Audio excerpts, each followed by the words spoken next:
juste m'adresser aux jeunes confrères et consoeurs. Je vais sacrifier le protocole sous votre permission. Madame la garde des Sceaux, ministre de la Justice, Monsieur le bâtonnier de l'Ordre des avocats du Sénégal, Mesdames, Messieurs les membres du Conseil. Monsieur le bâtonnier, vous avez fait l'honneur à la conférence internationale des barreaux de tradition juridique commune, IB, en l'invitant à votre rentrée solennelle de la conférence du stage de 2026. Et je me réjouis d'être présent parmi vous en ma qualité de président, accompagné d'une forte délégation, le secrétaire général de la CIB, le bâtonnier Vatier, qui est là, les deux secrétaires généraux adjoints, Pipe Leti et Xavier Keta. J'ai également dans la salle les membres du conseil d'administration, que je ne veux pas citer parce qu'ils sont nombreux, également les sages de la conférence. Nous sommes présents, nombreux, pour vous exprimer l'attention particulière que la CIB ainsi que l'ensemble des 76 barreaux qui en sont membres portent à leur barreau frère, le barreau du Sénégal. C'est donc avec un profond sentiment de responsabilité que je prends la parole à l'occasion de cette rentrée solennelle qui est un moment important dans la vie de nos professions, une étape décisive dans le parcours de celles et ceux qui ont choisi d'embrasser la longue carrière d'avocat. Je disais tout à l'heure que je vais m'adresser aux jeunes. En ce jour de rentrée du barreau du Sénégal, moment à la fois solennel et porteur d'avenir, je souhaite m'adresser particulièrement à tous ceux qui embrassent depuis peu la profession d'avocat. Vous entrez dans un métier exigeant, parfois rude, souvent contesté, mais absolument indispensable, car au-delà des dossiers, des audiences et des consultations, vous êtes avant tout des gardiens de l'état de droit. L'état de droit n'est pas une abstraction. Il repose sur des principes simples et fondamentaux. La primauté de la loi,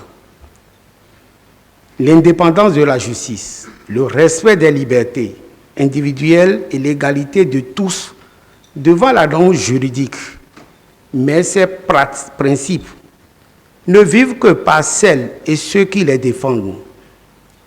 Dans un monde marqué par les crises, les tensions et parfois les remises en cause des institutions, votre rôle, jeune avocat, devient encore plus crucial. Vous serez confronté à des situations où la facilité vous invitera au renoncement, où la pression économique, sociale ou politique cherchera à infléchir votre indépendance. Je voudrais vous adresser un message simple. Cultivez la rigueur, protégez votre indépendance et restez fidèle aux valeurs fondamentales de notre profession. La CIB, que j'ai l'honneur de présider, est particulièrement attachée à la formation des jeunes avocats et au renforcement des capacités des barreaux francophones, car l'avenir de nos professions repose sur la qualité de la formation, la transmission des valeurs et la solidarité entre les barreaux. C'est pourquoi, Monsieur le bâtonnier, Mesdames, Messieurs les membres du Conseil de l'Ordre, je salue avec beaucoup de fierté le colloque organisé par vos soins le 8 avril 2026 sur les innovations apportées à l'acte uniforme sur les procédures de recouvrement et les voies d'exécution, arbitrage international, qui témoigne de la volonté de votre barreau de renforcer la capacité juridique de vos confrères sur cet acte uniforme majeur. Le barreau du Sénégal occupe, à cet égard, une place particulière dans l'histoire juridique francophone. Par son histoire, son dynamisme et la qualité de ses avocats, il contribue activement au rayonnement du droit et à la promotion de l'état de droit en Afrique et au-delà.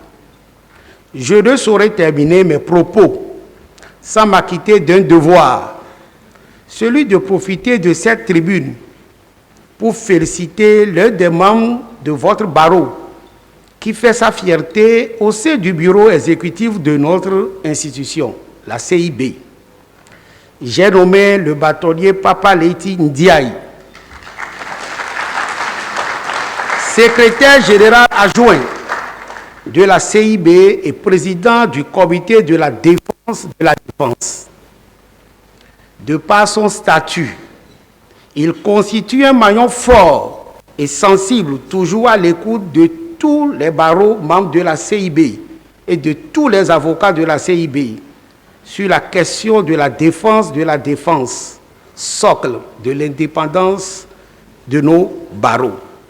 Le bureau exécutif, le conseil d'administration, le conseil des sages, tous organes de la CIB, ne tarissent d'éloges à son égard pour son engagement, son courage et sa disponibilité afin qu'aucun avocat, aucun barreau de la CIB ne soit inquiété dans l'exercice de ses fonctions. Mon cher grand frère, je suis fier de toi.